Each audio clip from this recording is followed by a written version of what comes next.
Hi, everyone. This is Quinn Pettifer with the Gazette, and you are watching our 2021 Her Women of Achievement video series, where we get a chance to talk to our honorees this year, courtesy of Farmer State Bank. Thank you to Farmer State Bank for sponsoring this program. But again, this is a chance for us to get to know our honorees. You're going to get a chance to celebrate with them all week long. I am really honored to get a chance to talk to Jen Winter with the City of Cedar Rapids today, who is not only one of our Her Women of Achievement. Jen is being recognized for Outstanding Community Leadership Award. This is an inaugural award that has never been given out before throughout the history of her, and this is the first year, and we are just so proud to get a chance to present this to you, Jen, and all you have done for our region in over the years, but especially this last year with derecho. So welcome. Thank you for joining me today on your day off too, by the way. Thank you. Just a half day, so it's okay. Well, I really appreciate all you have done for the community. Like I said, this specific award not only recognizes all you've done as a leader, but specifically your leadership during our 2020 Iowa derecho. You were the voice. You were showed just exemplary leadership in the immediate and in the following. And I know you have a fantastic team that worked with you, but we are just very grateful for the recognition and being able to recognize you in this light. But so congratulations first and foremost. And thank you. Thank you. Yeah, I really can't tell you, how honored I am. I think, when we first spoke, I was really speechless, and so I'm just really grateful. I'm really grateful for the community support and the support of all of the people, because this has been a challenging year it's been a challenging year worldwide. And then you throw in a derecho on top of it. And, I think the people of Cedar Rapids especially have had to just really kind of pull out all the resiliency that we've got in this year. So it's been an exceptional year, and I'm just very honored. Absolutely. Well, our greatest honor, our greatest leaders are those that often are behind the scenes, not looking for the recognition, not even looking to be called a leader. And that was, one of the pieces that we have always seen in you. Since working with you, you have just been someone who gets the job done, makes it happen, but shows such incredible leadership qualities that we're excited to get to know you, the person, a little bit more here in these next few minutes. So I'm going to start with first question about tell us your story. Tell us your background. Where do you come from, and how'd you get here? Yeah, sure.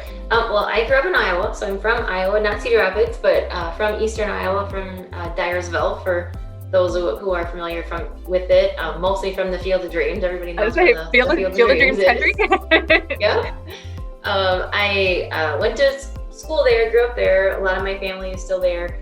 I moved to Ames. So I met my husband at Iowa State. So we both graduated from Iowa State, and we left the state for a little while after that. We lived in Omaha, Nebraska, and in Madison, Wisconsin. So it was kind of fun to live somewhere else, and experience different cities. Omaha is definitely a city that's more like Cedar Rapids, and then Madison is very different. It's, very much a university town, very different from what we have in Cedar Rapids, but we really enjoyed living there. We moved back to Iowa in 2001, so it's been quite a while now. I spent most of my career back in Cedar Rapids working for H.R. Green. I was an engineering consulting firm that is still headquartered here in Cedar Rapids. And 6 years ago, I became the public works director for the city. The first woman, the first female ever, right? The first female public works director for the city, yes. I think a lot of people, we're a very operational department. So I think a lot of people were, well, do you know how to place asphalt? Do you know how to clean a storm sewer? So I think it was new for people. I think people soon realized that, I probably did know my way around more than some people might have expected. But in addition to that, my husband and I have 3 wonderful daughters. Our oldest is a junior at Iowa State, and we have twin daughters that have just graduated from Xavier High School. So in your spare time these days, right? Congratulations on your daughter's graduating. And I love the story of I mean, obviously you've had such an impressive career path, even before joining the city of Cedar Rapids, but I love the fact that you came in as the first female. The timing of when you came into your position with the city of Cedar Rapids in 2015, fast forward a year later to 2016 with the threat of flooding and everything else. Tell us a little bit about your role and just your journey in this position. I mean, I know obviously derecho is just a monumental, but you've had a lot of milestone moments throughout your career. So can you talk a little bit about that? Sure. Yeah. So as Public Works Director, I oversee 5 major divisions of the city. So we have one of the largest departments. We have almost 200 people within the department. And within that, we oversee all of the engineering, traffic engineering and maintenance, real estate and right-of-way, street operations, and sewer operations. So we also have a lot of interface with the public and businesses. Really out of our department, we are designing, constructing, operating, and maintaining the infrastructure that people use every day. So, we're very visible: the streets, the traffic signals, the storm sewers, the sanitary sewers, all of those things that people need and use every single day. So, that was the part of my role that I understood coming into it. I knew how to do those things. So this job has been great, but as you mentioned, certainly had its challenges. So I started in 2015, and in 2016, we had the second highest recorded river elevation with the city. So that was a very new role for me. I hadn't been in any sort of an incident command leadership role. But again, we have a great team at the city. Back then, the 2 incident commanders that we had from fire and police, did a fantastic job from that end of sort of the overall incident command, really allowing us in Public Works to just do what we needed to do and give us the support of trying to, for those who forget, we built basically a flood control system in 4 days to be able to hold back the river. So that was, while it was certainly challenging and exhausting, there were many of us that didn't sleep for days on end. The rewards that came out of that, the people, the businesses, our partners, all of the engineering firms, especially our contracting, our fellow, general contractors, everybody just was, our phones were we really didn't even have to make the calls. They were calling us, what can we do? How can we help? We want to protect this city. It allowed me to really see the impact that the 2008 flood had on people. There were a lot of people when we were doing the press conferences that would come up and say, thank you for what you're trying to do. It was also very stressful because we knew that a lot of these people were counting on us to be able to build this system and hold back these flood waters. It was too soon for people to go through what they had gone through in 2008. Like, people just really didn't have it in them to be able to deal with it again. So I think we also felt like we had a huge burden on our shoulders of really protecting the city, and we took that very seriously, and worked very hard. And we were fortunate. The river elevations, while they were high, not as high as they had predicted, and we were able to get through that and move on and continue with our flood control. So not expecting another disaster, but anticipating it. In the Public Works Department, we do incident command training, we do disaster training, we do resilience training.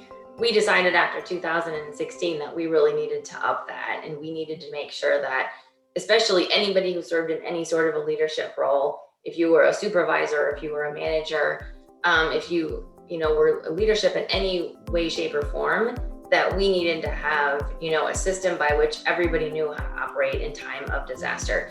Hoping that we would never have to use it, but unfortunately we did. So, in 2020, all of us are sitting in our places of work, in our homes, and expecting a typical thunderstorm like we get in Iowa. And I don't think anybody really could have anticipated what was coming at us, or what the level of destruction would be, or that it would really change our community for decades and decades to come.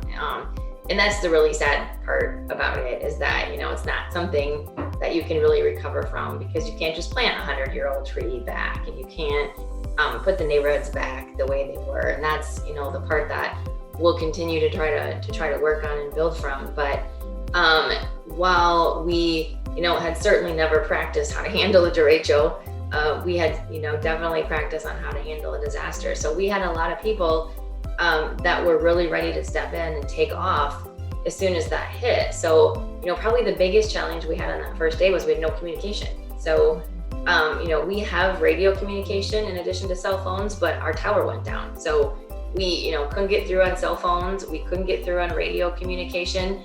So we really had to old school it and, pull everybody back into a room. Remember, we're also in the midst of this pandemic, so we're not supposed to be together. Nobody's supposed to be together. But, at that point, we have no choice. We can't meet via computer. We can't talk on our cell phones because they're not working. So we had to, we were able to communicate enough to know to, like, okay, let's find a central location. Let's, everybody, the fire station kind of becomes our central location. And my key people, our managers and supervisors were able to get there, and we were able to sort of get out orders from there. And, as a city, as a department, we were trying to think of, okay, what is first? What are we going to do first? And really it became getting those emergency access open. There were so many streets that you couldn't get down. We have, 6,000 miles of streets in this city, and so many of them are blocked. So, it was just sort of an initially of how do we get people to be able to get out, and how do we get the fire trucks and the police cars to be able to get down the streets. And in our streets department, a couple of our supervisors had suggested, what about snow plows? What if we put the plows on? That story. And, which was great, because it was, our first order just needs to be to push stuff out of our way, open it up, and then we'll figure out what we're going to do with it. And so, we sent our crews out immediately doing that.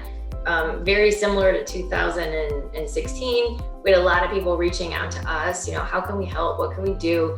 And that was really invaluable also, because a lot of what we needed to do, you figure, I think we estimated like 80% of our signage was down in pretty much our entire signal system.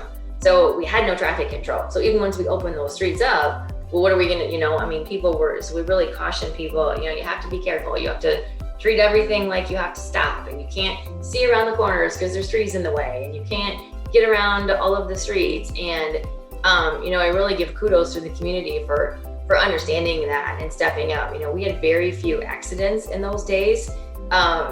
People were starting to drive around again, drive to go help your parents and help your brothers and sisters and help your friends. And it could have gotten even uglier if people were in a rush to get somewhere and, well, this traffic signal isn't working, so I don't have to stop. And people didn't do that at all. We saw very few accidents in those days, and really, I don't think any injuries as a result of traffic accidents, because people just took it upon themselves to be responsible and do what they could. But we had a lot of communities reach out. It's a very specialized, how many people in the state know how to fix traffic signals? Not very many. Small pool, I'm guessing. It's a very small pool. You have to have equipment. You have to be trained. You have to be able to go up in a boom truck and fix those and know what you're doing once you get up there. So we relied heavily on, fellow cities. Really, the only people that do that work, with the exception of a couple of private contractors, are other cities. A lot of cities do a lot of that work themselves, and a lot of cities were very gracious with their people, with their equipment, to be able to send help to us, to be able to start fixing those things right away. So while there's always challenges, there are good things that always come out of bad things. And really, the network of people that we know, and Iowa is a fairly small place, so we know a lot of those people around the state, and some of them called and some of them just showed up, and we were really able to put everybody to work to be able to get things operational as quickly as we could. Really never experiencing this level of a disaster. If you have a tornado, it generally hits an isolated area. If you have a flood, it's hitting an isolated area. This was the entire city.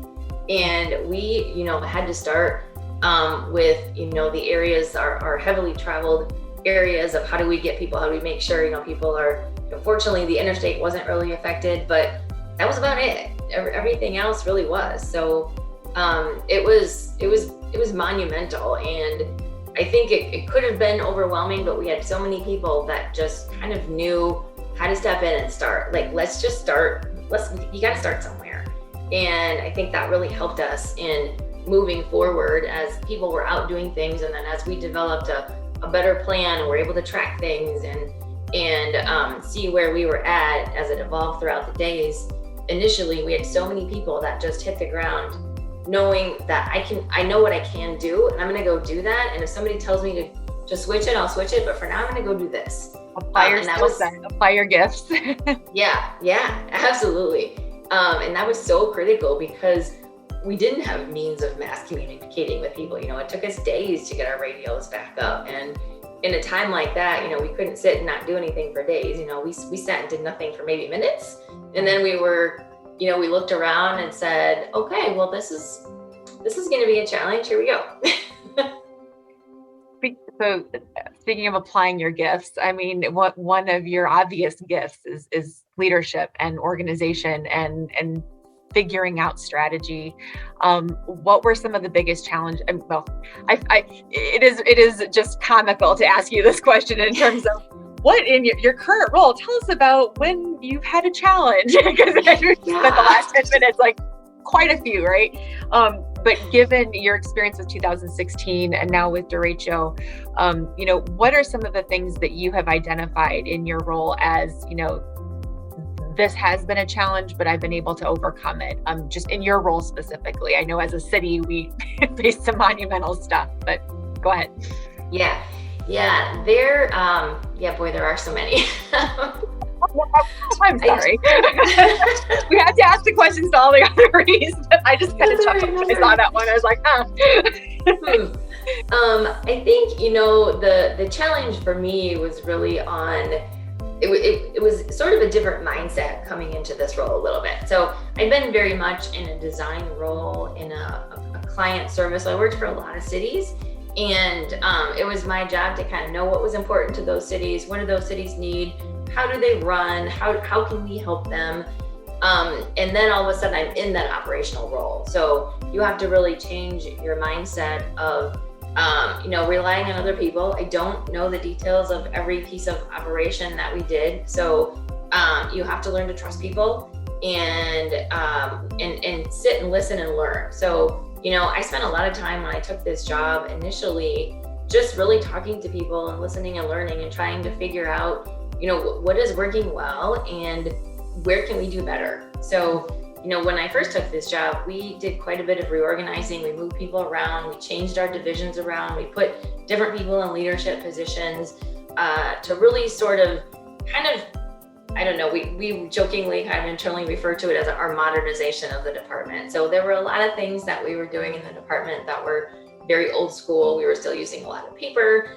I think 2008 taught a lot of people that we need to embrace technology more. We had just boxes and boxes of documents that were destroyed in 2008. So I think they'd already been making that transition of we need to have a better way to do this. And one of the things that I took on when I started was asset management. So as I mentioned, within the city, our department manages a huge amount of the assets of the city, with all of the streets, the traffic signals, the storm sewers, the sanitary sewers are all what we consider assets that we manage. And we needed to do a better job of kind of tracking, what do we have for assets? We're an old river town, so obviously a lot of our infrastructure is getting old. And the city manager and I talk about this because he comes from West Des Moines, which is a very new city. So they don't have the same challenges we have here because they don't really have old infrastructure yet. They don't have to worry about the replacement of it, and we do. And we've dealt with that, with the paving for progress. People have seen, it's always a catch-22. Everybody knows that the streets, I believe since I've started and probably even before, every citizen survey that we have done, the top complaint has been the streets are crappy. The streets are crappy, the streets are crappy. Come to my block and check it out. Yeah. Not my block. My block is doing good. And they were, but again, you have to pick a point to start. Okay, we do have a lot of crappy streets, and we know we have this much money and this many resources and this much we can do. And I consider it almost a compliment when people say, you can't drive anywhere in this town without running into road construction. And my answer is, yes, you're welcome. Because you can't fix the streets without shutting them down or moving you over a lane, and there's just so much that needs to be done. But again, you got to pick a point to start. So, that's kind of been our motto is jump in, get started. You can always, nothing's perfect. You're never going to get it right the first time. You're never going to have to I don't go into anything with the assumption that I'm never going to have to make any changes to this. Because anytime you're dealing with large scale programs, you have to start somewhere, and then you can make some changes to it. You can make modifications. And I think I've learned that, in this job more than anything. And in the derecho, kind of the same thing. And the derecho response was, go start. And then we may change your course a little bit, but everything you're doing needs to be done. So go do it. And if we decide that we need to change your priorities, then we'll do that as we move into this a little bit further. And, we were able to do that as we added resources. Initially that first day, it was just us. Like it was, just city resources, and that was it.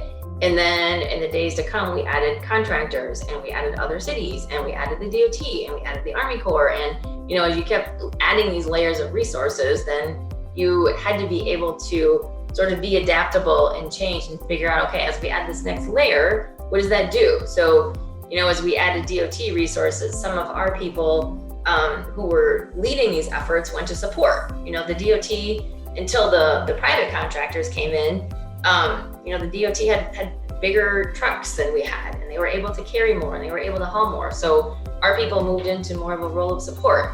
And okay, how are we best assisting them so we make the best use of their resources? And we had to kind of continually reprioritize and move things around to bring in those additional layers, which were critically needed and very much appreciated, but it adds another level of complexity to things. Okay, how are we going to fold these people into the operation? The ability to be so innovative and to encourage your teams to not just settle, to always be thinking about new. I think, just from a spectator perspective, it seemed like it was very seamless in those transitions from a resident standpoint, because people weren't stopping to necessarily, well, why are we doing this? Or this is what I was supposed to do. Why are you asking me to pivot? Because that's just the dynamics of your team. That's just been the expectation, which says a lot about the way that your department has innovated over time. So that's fantastic. So I have a little bit of a fun speed round for you as a Woman of Achievement honoree. So I'm really excited about your answers here. I promise they're harmless, but favorite author or book? Favorite author or book? I have always loved to read. I'm a pretty, even though my job puts me in the spotlight sometimes, I'm a pretty introverted person. So most of the time I would rather sit with a book. I have lots of favorite authors on my, in my personal life that I like to read. A couple of my favorite authors on the professional side, many years ago, it's probably been, 10 or 15 years ago, I saw I was at a conference, and one of our lead speakers was Cy Wakeman. And at that time I was a pretty young manager, and I loved her approach. I just immediately thought, oh, this is great. Dealing with drama in the workplace, anybody who has ever been in a management level knows that it's very hard to get away from drama in the workplace, no matter what industry you're in, how many people you have. And so I'm an engineer by background. So if there's, something in college you're not taught, it's management and leadership. Really not at all. I don't know if that's changed, but when I came out of college, my entire college curriculum was very technical and problem solver. You're a problem solver. You're a problem solver. You solve problems. And not generally people problems is the thing. I should have prefaced that. You're not how to solve technical problems. So I started reading a lot of Cy Wakeman. That sort of led me into Patrick Lencioni's work, which we've adopted a lot of that at the city. So probably from a a professional level, Cy Wakeman and Patrick Lencioni were really my go-tos when I was young, and I still pull those books out sometimes in dealing with, and I hand them to people all the time, and they're in my office, and you can check them out if you want to read them and bring them back. And I always encourage the new leaders. I think especially maybe more so as a female, we do tend to empathize with people, which sometimes can get us sucked into that drama a little bit more. So I think for me, it was really important to not do that, and to realize that I could have an open door policy, but that didn't mean that you can pull me in to all of the drama that you have created or have gotten yourself into. And for me, I think especially as a younger female, at the time younger, not anymore, but then a younger female leader, it was important for me to kind of build some of those tools of trying to figure out how to be an effective leader without sometimes getting pulled into some of that extra stuff that initially I think maybe more so, maybe not. I don't know how all the young male leaders think, but I think sometimes as young female leaders, we feel like we have more of that motherly, empathetic instinct, and I think we do have to be careful not to get pulled into that. Absolutely. So much for speed round. I just took a minute. No, that's good. I'm a fan. I'm going to stop by the Jen Winter Library and see if I can.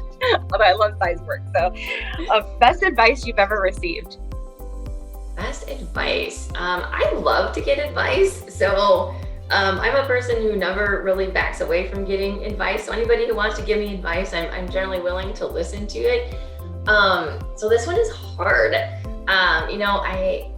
I would say if I had to pick something, didn't seem particularly earth-shattering at the time, but one of my supervisors, my managers at HR Green, would always sort of give me new projects or challenging. I think I had a way of trying to figure out what was really going on.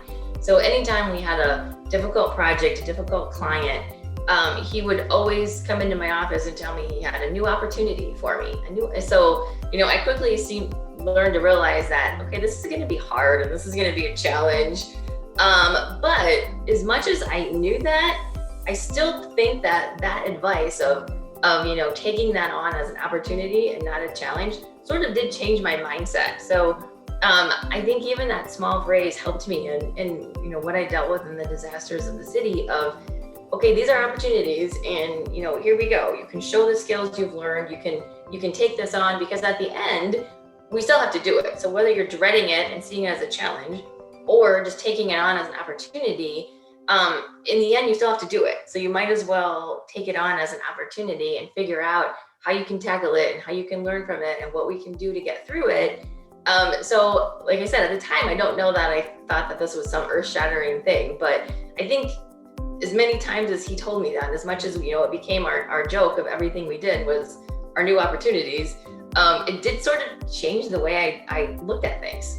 Absolutely. Well, in 2016 demonstrated that. I mean, thinking about just how you were able to apply some of that to Rachel. So that's excellent advice. Who's your hero? Who inspires you? Oh, these are not easy questions. No, I'm sorry.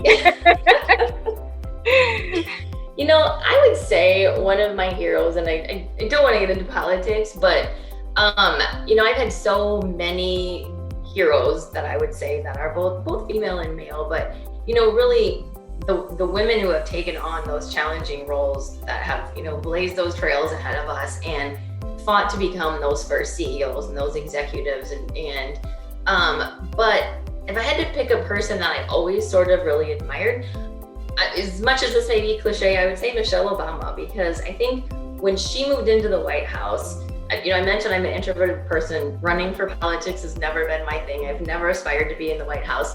But I watched her for so many years, I think because I have daughters. I only have daughters. She's got daughters. I watched her move into the White House, sort of be able to keep her dignity, keep her poise, still understand how to raise, strong, independent daughters while dealing with so much of the pressure of that role. I feel like she kept her priorities, she kept her goals of what she wanted to accomplish in the midst of all that. And I just always, the entire time she was in the White House, I really admired her ability to do that in what is a role that I consider terrible. Like, I would never want to be in that position, which is why I think I admired her so much for being able to handle it. Well, and the way that she carried herself throughout it, like you said, I mean, that's a trait of leadership. No, that's a great answer. Yeah. Favorite place to eat or shop local? Well, I'm not a particularly good cook, so we eat out a lot. Even in the pandemic, we would go carry out all of the time. My husband and I also love craft beer, so most of our places involve places who have a large selection of craft beer on tap. So yeah, we really love, that is one of the things that I would love to see evolve in the city since we moved here. So one of my biggest issues when we moved to the city back in 2001 was it was very hard to find anything that wasn't a chain. You could go to Applebee's, which is fine, but we came from Madison, Wisconsin, where there were lots of options. So I think one of the best things about the city now is all of the places that you can go, and all of the locally owned businesses that have sprung up is fantastic. So I don't know if I have a favorite place. I have a few that we like to go to. And again, they all have a particular theme of, they have a lot of beer on tap. 30 Pair it up with a nice meal. There's fun. Yeah, pair it up with a good meal. 30 Hop is not very, we've got the ones that are kind of close to our house. Zeppelins and 30 Hop are some of our favorites. I would say, Lion Bridge, we go there fairly frequently, especially when they first open. And the Clock House is kind of one of our downtown spots. So quite a few of them. We don't necessarily have a favorite, but they all sort of have a theme. That's great. You and I are kindred spirits, Jen. During the pandemic, all I could think about was, obviously everybody's health and safety, but also like, oh, wait, I'm going to have to learn how to actually cook stuff. Right. Oh, no. Right. Thank goodness for my local programs that we were able to get through. Yeah, we participated in all those. Yeah, me too. To support local, but also, to save my Oh, well, Jen, I thoughtful confidence just keeps entering my mind. And, from someone that, I was part of downtown in 2008 during the flood, certainly was here 2016. And then, to experience derecho as a citizen, I just cannot thank you enough for your leadership, for all you've done. We have been a proud community in every disaster that I've experienced in my time here, but 2016 really brought to light, I think, the leadership of you, your team, and derecho just took it to a whole new level. There were just such terrifying moments for all of us where communication wasn't even possible, and just the uncertainty of how we were going to get through this as a community. And your voice and your leadership, certainly I know your colleagues and your team members were very impressed, but from a resident perspective, I have to say thank you for that thoughtful confidence and that strategy and that leadership. It did make a world of difference. So we're really honored. I'm honored to get to talk to you today, and I'm also honored to get to present to you the Outstanding Community Leadership Award for her. So thank you for that.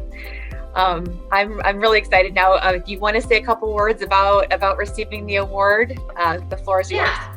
Yeah, I would love to. Like I mentioned, I was very honored and really speechless when I got the call from you. I think you mentioned this earlier, but it's sort of what we're expected to do. It's what we're trained to do. And I don't think that we go around looking for recognition for it. Like, it's just something that you do, and you try to do it to the best of your ability, and you use the resources and the people around you.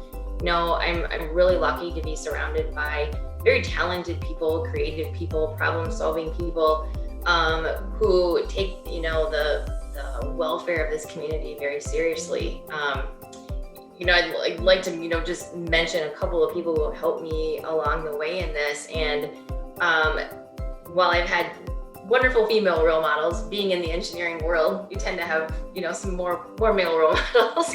Right. But, when I first came to HR Green, I know Ralph Russell is a very prominent member of this community, and I admired him from the second I was at HR Green. His leadership abilities. He, as a technical person, he had that technical knowledge, but a vision of where he could take a company, where he could lead people to. He's really still a friend of mine today. And I sought him out as a very young engineer, and I would ask him questions, and I would just, watch how he did things. And I feel like I learned a lot from him. And, he's still a great member and leader in this community. And then I also really want to thank Jeff Pomerantz, because as city manager, he had the trust to hire me into this job 6 years ago. And I was an engineer. I had been really on the design and engineering side, and he put me in charge of a very large department, a very operational department of the city, as the first female public works director. And he had the confidence and the vision to see, where my skill set could fit into this. And I'm really thankful to him for giving me that opportunity. I've enjoyed being in this position. It has certainly not come without its challenges.